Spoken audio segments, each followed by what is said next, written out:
everyone, I welcome you all again, and today what we are going to discuss is the very basic of chemistry. And as you can see, it is the chapter first of class 10, so it is very basic that we'll be discussing. And this chapter name is chemical reactions and equations that we will be discussing about today. So what we are going to learn today would be the first thing that we will be learning is we will be learning about the symbols and the atomic number and electronic configuration of the first 20 elements of the periodic table, and I will also tell you a trick which is very important. So I will tell you a trick to memorize these first 20 elements of the periodic table. See, please remember that if you are pursuing, if you are in a deciding phase to pursue chemistry in future also, you have to remember each and every element by heart of the periodic table, because then only you will be able to know their applications, their properties and everything. Okay, but as of now, because since it is class 10th, it is a very basic class. So here what we will be dealing is, we will be dealing with the memorization of the first 20 elements of the periodic table. So everything would be in a stepwise manner. So we'll be discussing and I will give you a trick to memorize it by heart. The other thing that we will be discussing here today would be that I will be giving you a brief introduction about what are physical changes in a physical reactions and what are chemical changes in a chemical reaction, with certain examples also. And I'll give you a table also that is going to denote that the basic changes which or basic difference between physical and chemical changes. So that is very, very important and a very basic thing. The other thing that we will be discussing here is also very, very important, and that is we'll be discussing about, we'll be learning about how the chemical reactions actually take place and what all changes that you can observe whenever a chemical reaction takes place. So I will give you a brief of physical reactions, but we will not be discussing about physical reactions because this is chemistry that we are talking about. So since we are talking about chemistry, we will be actually focusing on chemical reactions. So chemical reactions, and whenever a chemical reaction takes place, please remember that there would be any change, there would be some change happening in it, and some changes are visible, some changes are not visible, but we will be talking about certain visible changes that you can see by discussing the activities which are given in the NCERT book. And these activities, please remember, are very, very important for your practical laboratories also, because you will be doing these activities in your practicals also, and these activities are very, very important for CBSE examinations and other Olympiad examinations as well. So let's begin with the course. So these are the first 20 elements of the periodic table, and these are hydrogen, first 10 elements of the periodic table, which is hydrogen, helium, lithium, beryllium, boron, carbon, nitrogen, oxygen, fluorine, neon. So these are the first 10 elements of the periodic table. Now the symbols of these are these are the symbols of these first 10 elements, but the trick to memorize their names as well as their symbols is this, and the trick says, hi, hello, listen, BBC News on Friday night.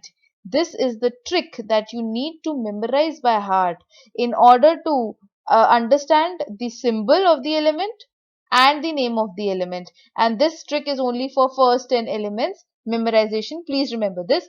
This trick is, again I'm repeating, hi, hello, listen, BBC News on Friday night. So actually if I'm talking about hi, so the H, the letter H is the symbol for hydrogen, and the trick name is hi for hydrogen. If I'm talking about helium, the trick name is hello, and H and E combined, He is the symbol of helium. If I'm talking about lithium, the trick name is listen, and Li being combined, Li is the symbol. So this is how you can actually memorize and practice these symbols as well as the name of the elements of the first 10 elements of the periodic table. Now comes the atomic number, and why this atomic number we have to discuss, because we need to write the electronic configuration. Now the electronic configuration is very important, and this cannot be memorized. You have to practice practice this, because if you are a beginner, you will not be able to memorize it. So the only thing that you can do is by practicing it, and the more you practice, the more efficient you become. So electronic configuration is important because all the chemical and physical properties of the elements in the periodic table are dependent on the electronic configuration. And this is the most for the first way that was discussed to write the electronic configuration is by filling the electrons in certain shells, and these shells were given name called as KLMN shells. So the KLMN shells, you actually keep on adding the electrons to them in order to write the electronic configuration of the elements. This is one way, but the most authentic way I will tell you later on, because this is a basic class, so we will be discussing about the basics here. But the authentic and the most rightest way to write the electronic configuration, that we will be discussing later on in some other chapter. Okay, so first, so we know now that the atomic number is important because we need to write the electronic configuration. And why electronic configuration is important? Because all the properties of the elements are dependent upon electronic configuration, and we write electronic configuration by adding electrons in KLMN shells. Okay, now the atomic number is actually, since they are first 10 elements, so the atomic number also is in the same sequence 1 to 10. Okay, so that is the atomic number. The atomic number is nothing but equals to the number of electrons, which is again equal to number of protons. Okay, so the number of electrons is needed for writing electronic configuration. Okay, so if the atomic number for hydrogen is 1, so I will be adding 1 electron to K shell. But before actually starting with this, I want to tell you one more thing, that these shells has certain occupancy levels. Okay, they have certain seats. There are chairs for electron to sit. Just assume like that. Okay, so in the shells, like say for example in the K shell, there are chairs on which the electrons can sit. In the L shell, there are some amount of chairs on which the electrons can reside. In the M shell and subsequently in the N shell, there are certain chairs which we have arranged. Just assumption. Okay. So how many chairs are there where on which the electron can be added or can sit? For K shell, there are 2 chairs. So on the K shell, we have actually put 2 chairs only, and one electron can sit on one chair. So there are 2 chairs only, so only 2 electrons can be occupied or can be added in K shell.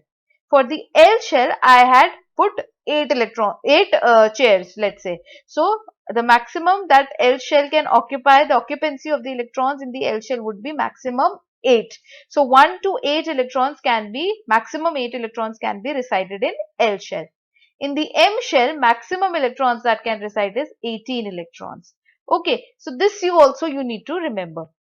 Now, since the atomic number of hydrogen was 1, I had added 1 electron in the K shell.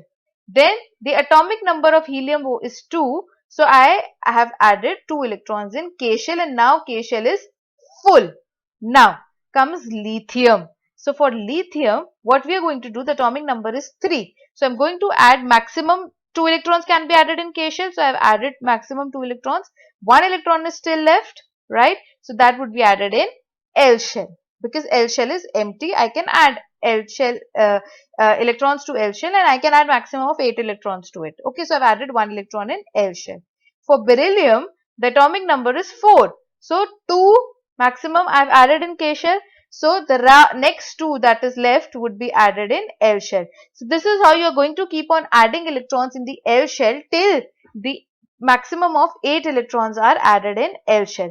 So for neon, you will see the atomic number is 10. So 2 you add in the K shell, A shell is full. Now what you are going to do is the rest of the 8 electrons which are left will be added in L shell, and the L shell is now full. So what we are going to do when we are going to discuss about the 11th atomic number, okay, when we will discuss the next element after neon, which is sodium actually, I'll just tell you. So that 11th atomic number, the electron would be added in the last electron would be added in the M shell. Why? Because K shell is full, L shell is full. what we are going to do is this is empty, so the next 11th atomic number element, the last electron would be added in M shell. So just let's see about what happens when the 11th atomic number comes into existence.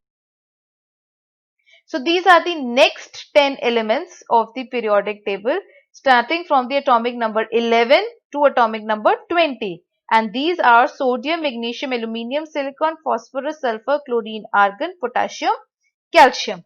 And the trick to remember their symbols and their names is Na Mango Allah C, Pepsi, Soda, Coca-Cola or Kaju Katri. I'll again repeat, Na Mango Allah C, Pepsi, Soda, Coca-Cola or Kaju Katri. So this is the trick to actually memorize the next 10 elements of the periodic table, starting from atomic number 11 to atomic number 20. Now, if I keep on adding, now we all know that till 10th atomic number, the K shell was completely filled, the L shell was completely filled. Now, the electrons can be added in M shell. Now, what will happen? The 11th atomic number, that means there are 11 electrons. 2 you have added in K shell, 8 is already added in 8 electron will be added in L shell, total of 10. But more than 8, the 9th electron, there is one more electron that needs to be added. That cannot be added in L shell because there were only 8 chairs in the L shell. Okay, so what you will do, you have to add the one electron which is left in the M shell. Subsequently, for magnesium also you're going to do, there are 12 electrons because the atomic number is 12. So what you're going to do is, you will be adding 2 electrons in the K shell, K is full. You will be adding 8 electrons in the L shell, L is full. The rest, this is 10, 8 plus 2, 10. 2 electrons are left. Those 2 electrons will be added in the M shell. So subsequently, you will keep on adding electrons in the M shell and till there are total 8 electrons are added. Okay. Then this is okay. The one confusion that can always occur to any child here is that I had told you that M shell can occupy 18 electrons, right? So then when I'm talking about potassium having 19 atomic number, that means there are 19 electrons. So I'll add 2 in the K shell, 8 in the L shell, 8 in the M shell. So this makes a total of 17, right? So the next should have been here only, right? This should have been 9 because I told you that M has total of 18 electron occupancy. So it can go maximum to 18. So I should have, ideally should have done was, that should be 2, this should be 8 and this should be 9. So this makes 19 electrons. But this is not the case. And why this is not the case?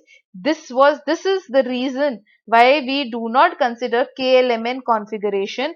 We actually take into account the orbital configuration, which we will be discussing in some other chapter, but we do not write the electronic configurations taking into account the K element shells. We do it by taking orbitals into account, and there you will understand why I have added 8 here and 1 electron, the rest 1 electron which is left is added in the N shell. There we will discuss again. But as of now, please remember for potassium and calcium, please remember after you have added 8 electrons in the at the level of argon, when we are talking about argon, you have added 8 electrons in the M shell, then 8 would keep it like that 8 is full.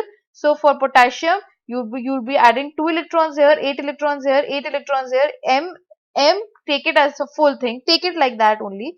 8 is full, so you'll be adding 1 electron in the N shell. Similarly for calcium, the configuration would be 2 over here, 8 in the L, M 8 full, then comes the last two electrons which are left in the N shell. So this is the configuration. If somebody tells you to please write the electronic configuration in KLMN shell depiction, you are going to write it for these 20 elements like that.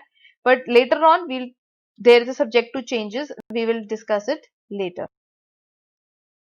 So now we begin with the actual chapter. So this was all the things that you need to memorize till now, and now the actual chapter comes into existence, wherein the chemical reactions, we'll be talking about what are the chemical reactions.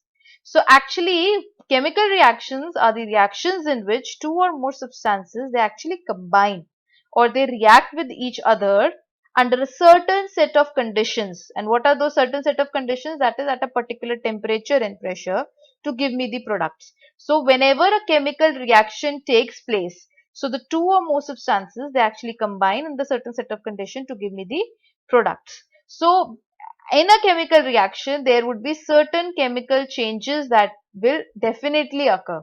Alright, and these changes, some are noticeable changes and some are not noticeable or observable changes. So what are observables and what are not observables, we just discussed. Just give us some time. But whenever a chemical reaction is happening, a chemical change will definitely occur, and these chemical changes will be inevitably, please remember, will mostly be irreversible in nature. That is, you cannot reverse the process in a chemical reaction. A chemical reaction, please. But for example, let's say if I just talk about what are the examples of chemical reactions around us, like we cook food. So while cooking food, you add masalas, right? You add certain spices. You also add your vegetables, and at the last you also add some salt. Now the purpose of adding the salt, this is very important and a very good question that is being asked in various MCQs also. That what is the purpose of adding salt? The salt, actually what happens is, when you are cooking, when your mother cooks food or you are cooking a food, what happens is, when you add spices and when you add vegetables and you add water, then what happens is that the spices that you have added, they actually gets diluted because you have added water to it.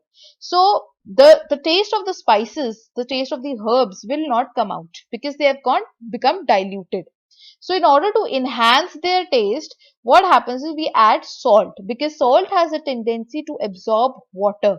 So the salt which absorbs water, it will absorb water, and the herbs and the spices that you have added, they actually are going to enhance the flavor. Their effect will come into existence because of the absorption of water by the salt. That is the purpose of adding salt while cooking your food. So this is nothing but a chemical reaction taking place. Even digestion of food, respiration, fermentation of grapes to produce wine, fermentation of milk to produce curd, very familiar example in your everyday life of a chemical reaction. Burning of a candle, all these are chemical reactions.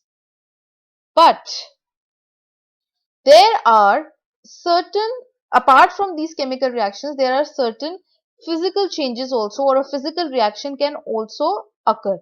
So see, a chemical reaction is A. B kind of a reaction is a physical reaction. In a physical reaction, please remember that the matter changes its form but not the chemical identity. That is, nothing new is being formed. Whenever a chemical reaction takes place, please, the two reactants or the two substances, they combine to give a new thing. New thing is the product. Okay. But when a physical change occurs or a physical reaction occurs, the new thing is not formed. There is nothing new that is formed. Okay. The thing remains the same. And for example, what are the physical changes or the physical reactions? For example, melting. Or let's say I'm talking about, I have an ice in a beaker, and I apply some heat and the ice melts. So what is actually happening? The ice is melting, but the ice was H2 only in the solid state, and the melting, it became liquid. It is also H2 in the liquid state. So nothing, the chemical identity is the same. It is H2O in the ice form. It is H2O in the liquid form. The chemical identity, or there is no new substance is not formed. There is nothing new. Only the physical state has changed from solid to liquid. So such reactions are called as physical reactions. Boiling, freezing, they are all physical reactions, and by and large the physical reactions are reversible in nature.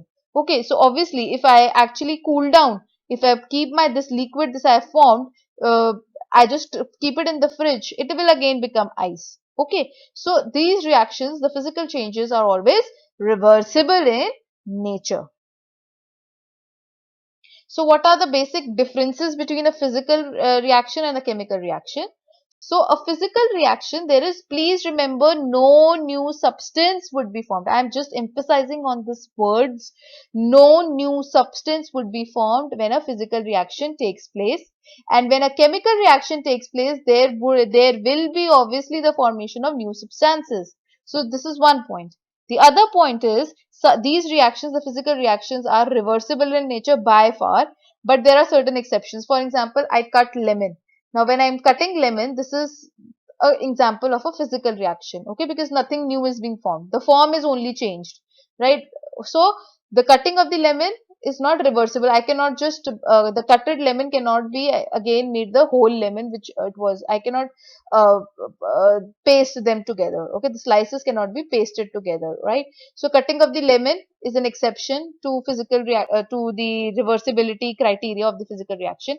Even the breaking of the glass, in the breaking of the glass also there is no new substance that is being formed, so it is categorized under the physical reaction.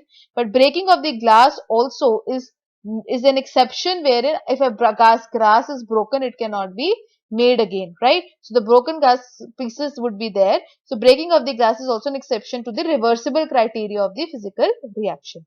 But the chemical reactions by and large are irreversible in nature. Also, the third point taken into consideration of a difference between physical and chemical reaction is that the mass of the substance in a physical reaction remains the same. Okay, so if you melt your ice to a liquid, the mass will remain the same. Okay, but when we are discussing about chemical reactions, then this mass of the substances from its initial to final products can change, because there can be the evolution of certain gases when a chemical reaction takes place, and you cannot measure the mass of a gas. So the mass of the substance, or the mass of the substance during a chemical reaction, do change. Another point of difference is the change in energy is not much in a physical reaction. That is, for example, that I just melt an ice, right? So what I'm doing, I'm giving small amount, I just give a small amount of heat, or maybe a little larger amount of heat to the ice, and it melts, right? But the final energy that I got after melting is not much. It's a very small energy that I get. On the other hand, whenever a chemical reaction takes place, the energy change is very high. For example, I burn a wood.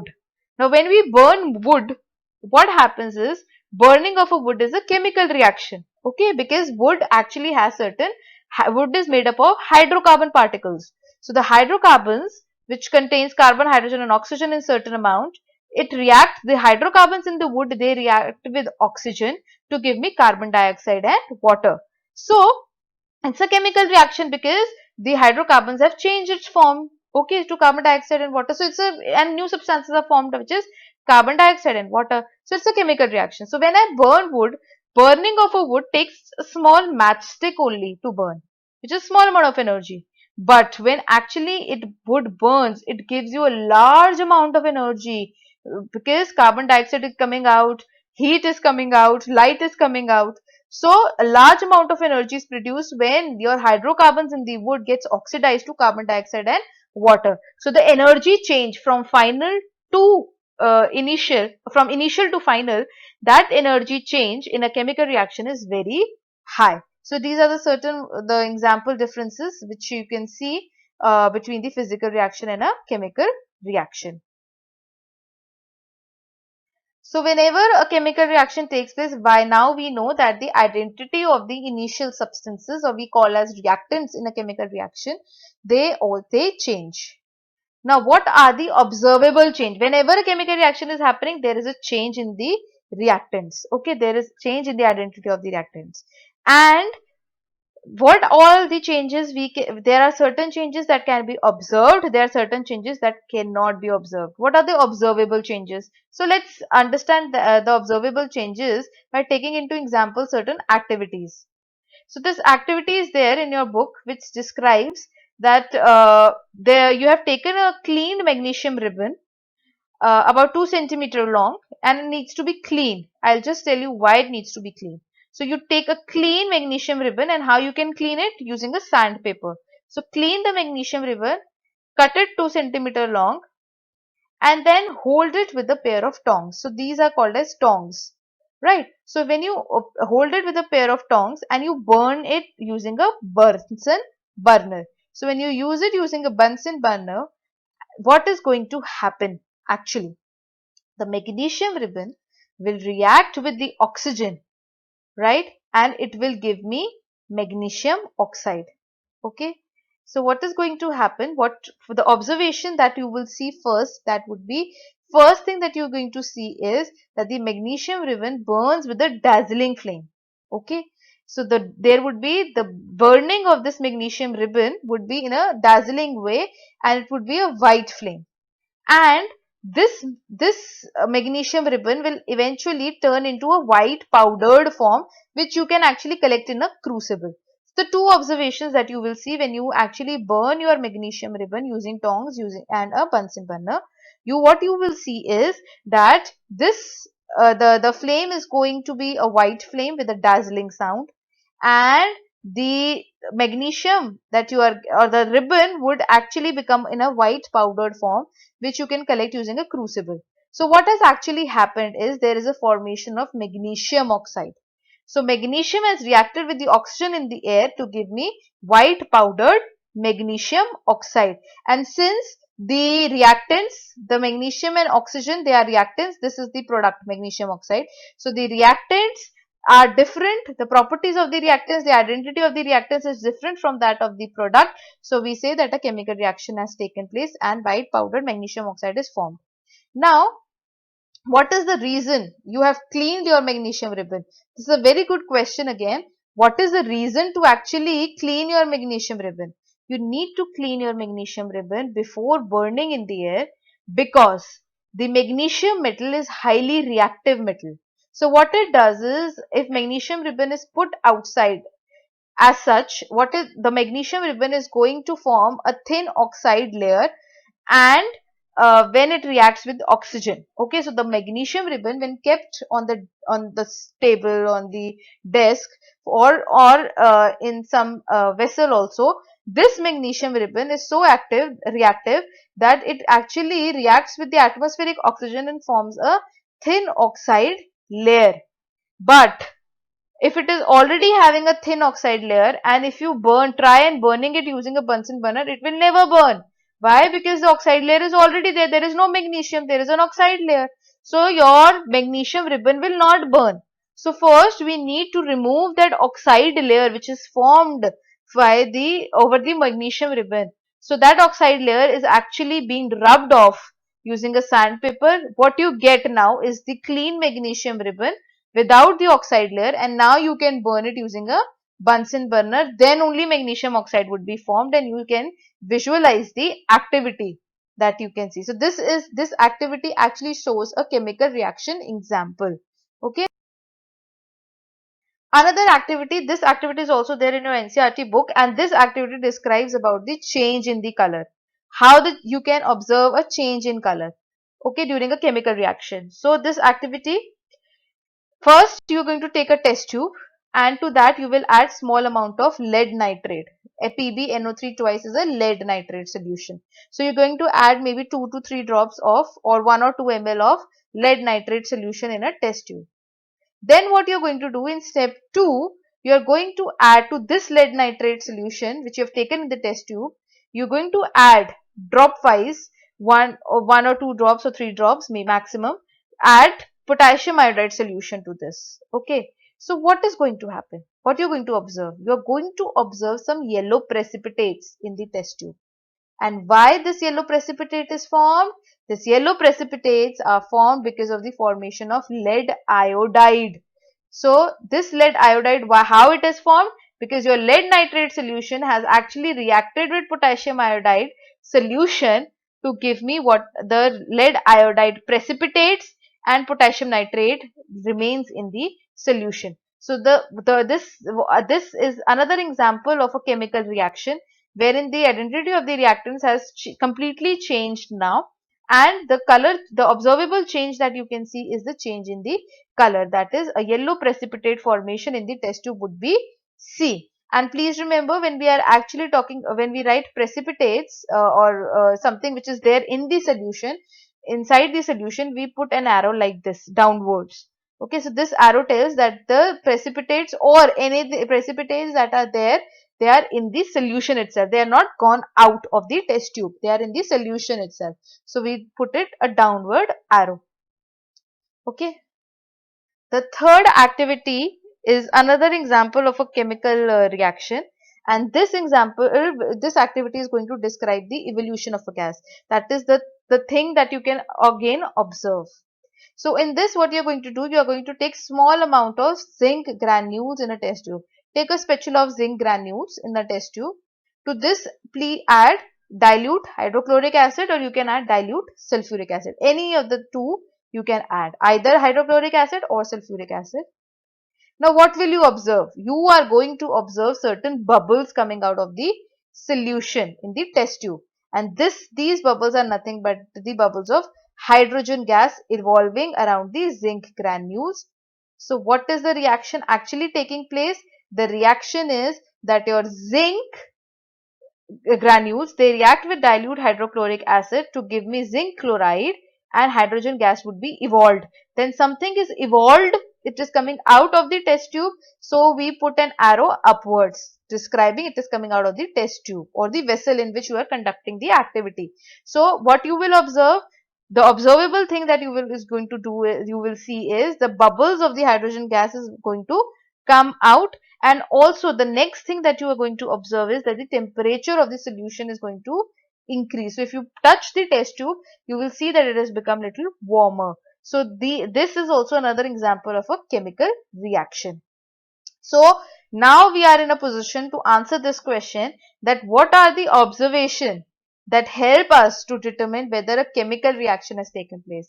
So what are all the observations that we have just discussed? These are all the observations that will help us to determine whether a chemical reaction has taken place or not. So if there is a change in state, then also we say there is a chemical reaction taking place. There is a change in color. So whenever there is a change in color also, then also a chemical reaction is taken. We just described, taking into example this one. Then evolution of a gas, we've just discussed. Whenever there is an evolution of a gas, we can say that the chemical reaction has taken place. And also then when there is a change in temperature, we just discussed that there would be a certain rise in temperature in this particular activity. So here there would be a change in temperature. So the change in temperature also indicates a chemical reaction has taken place.